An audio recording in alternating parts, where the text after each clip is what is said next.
ನಮಸ್ಕಾರ Karnataka. Welcome to true lawyers news channel. ಒಬ್ಬ ಕಾಮುಕ ಸ್ವಾಮಿ, ಪ್ರತಿಷ್ಠಿತ ಮಠದ ಸ್ವಾಮೀಜಿ ಬಗ್ಗೆ ಬರೆದಿದೆ. ಸಾಕಷ್ಟು ಜನ ಯಾರು ಅಂತ ಕೇಳಿದ್ರು, ಸಾಕಷ್ಟು ಜನ ನಮ್ಗೆ ಅರ್ಥ ಆಗಿದೆ ಅಂತಂದರು. 90% ನಾನು ಯಾರ ಬಗ್ಗೆ ಬರೆದೆ ಅಂತ ಅರ್ಥ ಆಗಿದೆ. ನಮ್ಮ ಹೊಟ್ಟೆ ಉರಿ ಈ ಮಠದ ಬಗ್ಗೆನೂ ಅಲ್ಲ, ಅಥವಾ ಇವನ ಉಚ್ಚಾಟದ ಬಗ್ಗೆನೂ ಅಲ್ಲ. ಭಕ್ತಾದಿಗಳು, ಸಮುದಾಯದವರು, ಕರ್ನಾಟಕದ ರೈತರು, ಮನೆಯವರು ಈ ಮಠಕ್ಕೆ ಹೋಗಿ ಅವ್ರ ಪಾದಕ್ಕೆ ನಮಸ್ಕಾರ ಮಾಡಿ, ಉಂಡಿ ಕಾಸು ಹಾಕಿ, ದಾನ ಧರ್ಮ ಮಾಡಿ, ಜಮೀನು ಕೊಟ್ಟು, ಮನೆಗಳನ್ನು ಕೊಟ್ಟು, ಪೂಜೆಗಳಿಗೆ ಕರೆದು ಒಂದೊಂದು ಪಾದ ಪೂಜೆಗೆ 2 ಲಕ್ಷ 3 ಲಕ್ಷ ಚಾರ್ಜ್ ಮಾಡ್ತಾರೆ. ಇಷ್ಟೆಲ್ಲ ಹಣ ಕೊಟ್ಟು ಕೊನೆಗೆ ಸಾರ್ವಜನಿಕರಿಗೆ, ಸಮುದಾಯಕ್ಕೆ ನಿಂತ್ಕೊಳ್ಬೇಕಾದಂಥ ಈ ಮಠ, ಆ ಮಠಾಧೀಶರು, ಆ ಮಠವನ್ನು ನಡೆಸ್ತಾ ಇರೋ ಒಬ್ಬ ಡಕಾಯಿತ, ಕಾಮುಕ, I think rowdy. Yes definitely. Okay, ಯಾಕೆ ವಿಚಾರ ಹೇಳ್ತೀನಿ ಅಂತಂದರೆ, ಇವನೊಬ್ಬ ಅನಾಥ ಮಂಡ್ಯದಲ್ಲಿ ನಡ್ಕೊಂಡು ಹೋಗ್ಬೇಕಾರೆ ಸ್ವಾಮೀಜಿ ಕೈ ಸಿಕ್ತಾನೆ, ಕರ್ಕೊಂಬಂದು ಮಠಕ್ಕೆ ಸೇರಿಸ್ಕೊಂಡು ಅವನನ್ನು ದೊಡ್ಡವನಾಗಿ ಮಾಡ್ತಾರೆ. ಯಾವ ಸ್ವಾಮೀಜಿ ಕರ್ಕೊಂಬಂದು ಅದೇ ಸ್ವಾಮೀಜಿನ ಬ್ಲ್ಯಾಕ್ ಮೇಲ್ ಮಾಡಿ ಕೊನೆಗೆ ಅವರ ಸಾವಿಗೆ ಒಂದು ರೀತಿಯಲ್ಲಿ ಇವನೇ ಕಾರಣ ಆಗ್ಬಿಡ್ತಾನೆ. ಆ ಸ್ವಾಮೀಜಿ, ಹಳೆ ಸ್ವಾಮೀಜಿ ಹೋದ್ಮೇಲೆ ಈ ಮಠಕ್ಕೆ ಹೊಸ ಸ್ವಾಮೀಜಿ ಬರ್ತಾರೆ, ಬುದ್ಧಿವಂತರು, ಒಳ್ಳೆಯವರು, ಓದಿರೋರು. ಅವ್ರನ್ನೂ ಕೂಡ ಇದೇ ರೀತಿ ಬ್ಲ್ಯಾಕ್ ಮೇಲ್ ಮಾಡಿ ಅವ್ರನ್ನ ಮೂಲೆ ಗುಂಪು ಮಾಡಿ ಹೆಸರಿಗೆ ಮಾತ್ರ ಅವರು ಸ್ವಾಮೀಜಿಯಾಗಿ ಉಳಿತಾರೆ. ಕೊನೆಗೆ ಇಡೀ ಸಾಮ್ರಾಜ್ಯವನ್ನು ಇವನೇ ತನ್ನ ಕಪಿಮುಷ್ಟಿಯಲ್ಲಿ ಇಳ್ಕೊಂಡು ರಾತ್ರಿ 8 ಗಂಟೆ ಆದರೆ ಎಣ್ಣೆ, ಬೆಳಗ್ಗೆ 8 ಗಂಟೆಗೆ ಹೇಳೋದು. ಹೇಳ್ಕೊಳಕ್ಕೆ ಇವನೊಬ್ಬ ಸ್ವಾಮಿ ಮಾಡೋದೆಲ್ಲ ಅನಾಚಾರ. ಇಬ್ಬರು ಹೆಂಡ್ತೀರು, 1,000ಕ್ಕೂ ಹೆಚ್ಚು ಗರ್ಲ್ ಫ್ರೆಂಡ್ಗಳು. ಈಗ ಹೊಸದಾಗಿ ಕಳೆದ 2-2.5 ವರ್ಷದಿಂದ ಒಬ್ಬ TV ನಿರೂಪಕಿ ಪರಿಚಯ ಆಗಿ ಅವನ ಹತ್ರ ಹೋಗಿ ಸುಮಾರು 7 ಚಾನಲ್ಗೆ ಒಂದು 150 ಕೋಟಿ ಹಣವನ್ನು ಹಾಕ್ಸಿದ್ದಾಳೆ. ನಮ್ಮ ಹೊಟ್ಟೆಯವರು ಏನು ಅಂತಂದರೆ, ಬಡವರಿಗೆ ಒಂದೊತ್ತು ಊಟ ಸಿಗಲ್ಲ, ಮಕ್ಕಳು ಫೀಸ್ ಕಟ್ಟೋಕ್ಕಾಗಲ್ಲ, EMI ಕಟ್ಟಿರಲ್ಲ, ಬಾಡಿಗೆ ಕಟ್ಟಿರಲ್ಲ, ಸಾಲ ತಗೊಂಡ್ರೆ EMI ಕಟ್ಟಿರಲ್ಲ, ಮನೆ ಹತ್ರ ಬಂದು ಹೋಗಿತಾರಂತ ಇಂಥ ಸಮಯದಲ್ಲಿ ಒಂದು ನಿರೂಪಕಿಯ ಮಂಚಕ್ಕೋಸ್ಕರ 100 ಕೋಟಿ ಹಣವನ್ನು 7 ಚಾನಲ್ಗೆ, ಕರ್ನಾಟಕದ 7 ಚಾನಲ್ಗೆ ಹಣ ಹಾಕ್ತಾನೆ ಇವನು. ಇವನೊಬ್ಬ ದಾಂಡಿಗ, ಇವನೊಬ್ಬ ಕುಡುಕ, ಇವನೊಬ್ಬ ಕಾಮುಕ. ಒಂದೆರಡಲ್ಲ, ಇವನು 100 ಹೆಣ್ಣು ಮಕ್ಕಳ ಜೀವನವನ್ನು ಹಾಳು ಮಾಡಿದ್ದಾನೆ. ಹಾಕಿದ್ರೆ ಒಂದು 500 ಪೋಸ್ಕೋ ಕೇಸ್ ಹಾಕ್ಬೇಕಾಗತ್ತೆ. ಬಟ್ ಏನು ಮಾಡೋದು, ಎಲ್ಲೋ ಒಂದು ಕಡೆ ಮಠ ಅಂದರೆ, ಮಠದ ಬಗ್ಗೆ ನಮಗೆಲ್ಲ ಗೌರವ ಇದೆ, ಮಠಾಧೀಶರ ಬಗ್ಗೆ ಗೌರವ ಇದೆ. ದಾನ ಧರ್ಮ ಕೊಟ್ಟು ಕಟ್ಟಿ ಕಟ್ಟಿದಂಥ ಮಠ ಇಂಥ ಪಾಪಿಗಳಿಗೆ ಕೈ ಸಿಕ್ಕಿ ನರಳ್ತಾ ಇದೆಯಲ್ಲ ಅನ್ನೋ ಬೇಜಾರು ಸಹ ಇದೆ. ಇವನಿಗೆ ಕರ್ನಾಟಕದ ಎಲ್ಲ ರಾಜಕಾರಣಿಗಳು ಗೊತ್ತು. ಆ ರಾಜಕಾರಣಿಗಳನ್ನು ಇಟ್ಕೊಂಡು ಮಠದಲ್ಲಿ ಸುರಕ್ಷಿತವಾಗಿದ್ದಾನೆ. ಮಠದ ಕ್ಯಾಂಪಸ್ಸಲ್ಲಿ ಒಂದು ದೊಡ್ಡ ಕಾಂಪೌಂಡ್ ಮನೆ ಕಟ್ಕೊಂಡು 8 ಗಂಟೆ ಮೇಲೆ ಇವನ ಅವತಾರಗಳು ಶುರುವಾಗುತ್ತೆ. ಎಲ್ಲ ಕಡೆ ಕ್ಯಾಮ್ರಾಗಳನ್ನ ಕಟ್ ಮಾಡಿಸಿ ಹಾಕಿದ್ದಾನೆ.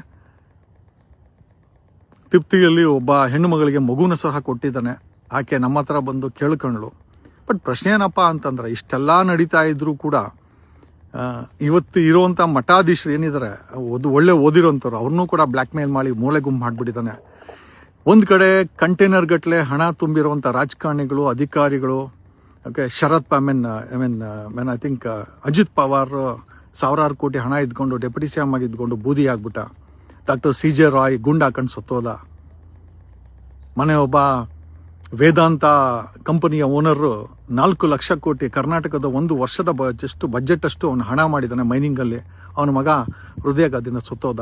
ಇರೋ ಆಸ್ತಿನೆಲ್ಲ ದಾನ ಮಾಡಬೇಕು ಅಂತ ಸಮಯದಲ್ಲಿ ಈ ರೀತಿ ಸ್ವಾಮೀಜಿ ಅಂತ ಹೇಳ್ಕೊಂಡು ಒಂದು ಮಠವನ್ನು ಈ ರೀತಿ ವಿಕೃತವಾಗಿ ಒಂದು ಗೂಂಡಾ ರೀತಿಯಲ್ಲಿ, ಒಬ್ಬ ಡಕಾಯಿತಿ ರೀತಿಯಲ್ಲಿ ಮಾಡ್ಕೊಂಡವೆ. ನೀವೇ ಯಾರೊಬ್ರು ಹೇಳಿದ್ರು, ಸರ್ EDI CBIಗೆ ಅಂತ. ಕರ್ನಾಟಕದ ಎಷ್ಟೋ ಜನ ಇವನ ಹತ್ರ ಕಂಟೈನರ್ ಗಟ್ಟಲೆ ಹಣ ತೊಗೊಂಡೋಗಿ ಇವನ ಹತ್ರ ಇಟ್ಟಿದ್ದಾರೆ. ಈ ಮಟ್ಟಕ್ಕೆ ಇವನ ನೆಟ್ವರ್ಕ್ ಇದೆ. ಅದು ಕೇಂದ್ರ ಸರ್ಕಾರ ಆಗಿರ್ಬೋದು, ರಾಜ್ಯ ಸರ್ಕಾರ ಆಗಿರ್ಬೋದು, ರಾಜ್ಯದ ಎಲ್ಲ ರಾಜಕಾರಣಿಗಳ ಜೊತೆ ಇವನ ಒಡನಾಟ ಇದೆ. ಮ್ಯಾಕ್ಸಿಮಮ್ ಹೆಣ್ಣು ಮಕ್ಕಳ ಜೊತೆ ಇರೋದು ಇವನ ಕೆಲಸ. ಆ ಮಂಚದ ಸುಖಕ್ಕೋಸ್ಕರ ಒಂದು ನಿರೂಪಕಿಗೆ, ಅವಳು ಒಂದು ಚಾನಲ್ ನಿರೂಪಕಿ ಕೆಲಸ ಮಾಡ್ತಾ ಇದ್ಲು. ಇವನ ಜೊತೆ ಸೇರಿ 7 ಚಾನಲ್ಗೆ ಈಗ ಬಂಡವಾಳ ಹಾಕಿಸಿ ಸುಮಾರು 100 ಕೋಟಿ, ಒಂದು ಚಾನಲ್ಗೆ 80 ಕೋಟಿ ಏನೋ ಕೇರಳದಲ್ಲಿ ಕೂಡ ಹಾಕ್ಸಿದಾಳಂತೆ. ಈಗ ಬಂದ ವಿಚಾರ ನಮಗೆ. 80 ಕೋಟಿ ಒಂದು ಚಾನಲ್ಗೆ, ಹೊಸ ಚಾನಲ್ಗೆ ಬಂಡವಾಳ ಹಾಕಿ ಆಂಧ್ರ ಇನ್ವೆಸ್ಟರ್ಸು ದುಡ್ಡಿ ಅಲ್ಲಿ ಕೂಡ ಓಪನ್ ಮಾಡಿಸ್ತಾ ಇದ್ದಾಳಂತೆ. ಈ ರೀತಿ ಒಂದು ಹೆಣ್ಣು ಒಂದು ಮಠದ ಹಣವನ್ನು ಈ ರೀತಿ ಚಾನೆಲ್ಗೆ ಹಾಕ್ಸ್ಕೊಂಡು CEO ಆಗ್ತಾಳೆ, ಅವನಿಗೆ ಸುಖ ಕೊಡ್ತಾಳೆ. ಇದನ್ನು ಯಾರೂ ಪ್ರಶ್ನೆ ಮಾಡಲ್ಲ. ಮಠ ಕಟ್ಟಿದ್ದು, ಮಠದ ಶಾಲೆಗಳು, ಸಂಸ್ಥೆ ಕಟ್ಟಿದ್ದು, 500ಕ್ಕೂ ಹೆಚ್ಚು ವಿದ್ಯಾಸಂಸ್ಥೆಗಳಿದೆ. ಸಾಮಾನ್ಯ ಜನರಿಗೆ, ಸಮುದಾಯದವರಿಗೆ ಒಳ್ಳೇದಾಗಲಿ ಅಂತ ಕಟ್ಟಂಥ ಈ ಮಠ ಮತ್ತು ಈ ಸಂಸ್ಥೆಗಳು ಇವತ್ತು ಹೆಣ್ಣು ಬಾಕರಿಂದ, ಕಾಮುಕರಿಂದ, ರೌಡಿಗಳಿಂದ, ಕೊಲೆಗಾರರಿಂದ ಆಡಳಿತ ಬರ್ತಾ ಇದೆಯಲ್ಲ ಅಂತ ನೋವಾಗಿ ಇದನ್ನು ಹೇಳಿದೆ. ವೆರಿ ಶಾರ್ಟ್ಲಿ ಈ ವಿಲ್ ಬಿ ಎಕ್ಸ್ಪೋರ್ಡ್. ಒಂದು ಸತಿ ಸೀಲ್ ಹಾಕರ್ರೆ ನಾವು ಬಿಡೋಕ್ಕಿಲ್ಲ. ಆಮೇಲೆ ಇವಳು ಆ 7 ಚಾನಲ್ ಏನಕ್ಕೆ ಮಾಡಲು ಅಂತ ಕೇಳಿದ್ರೆ, ಜಗದೀಶ್ ಸುಮಾರು ಎಲ್ಲರಿಗೂ ಕಾಟ ಕೊಡ್ತಾನೆ. ಚಾನಲ್ಗಳು ನಮ್ದು ಆಗ್ಬಿಟ್ರೆ ನಾವು ಎಕ್ಸ್ಪೋಸ್ ಮಾಡ್ಬೋದು. ನಾನು ಇವನ್ ಥರ ಈ ಕೇಡಿ ನನ್ನ ಮಗನ ಥರ ಕಾಸು ಮಾಡ್ಕೊಂಡು, ಆಮೇಲೆ ಯಾರೋ ಅಲ್ಲ ಜನ ಹಾಕಿದ್ರು, ಏನು ಹೆಸ್ರು ಹೇಳ್ಬೋದಲ್ಲ, ಹೆಸ್ರು ಹೇಳಿಲ್ಲ ಅಂದರೆ ಬ್ಲ್ಯಾಕ್ ಮೇಲ್ ಮಾಡೋಕ್ಕ ಅಂತ. ನೋಡೋ, ನನ್ನ ಹತ್ರ ಬೇಜಾನ್ ದುಡ್ಡಿದೆ, ಎಲ್ಲದಕ್ಕಿಂತ ಹೆಚ್ಚಾಗಿ ದಮ್ಮು ತಾಕತ್ತಿದೆ, ಒಂದು ಗಂಡು ಮಗನಾಗಿ ಹೇಳೋ ಒಂದು ಭರವಸೆ ಇದೆ.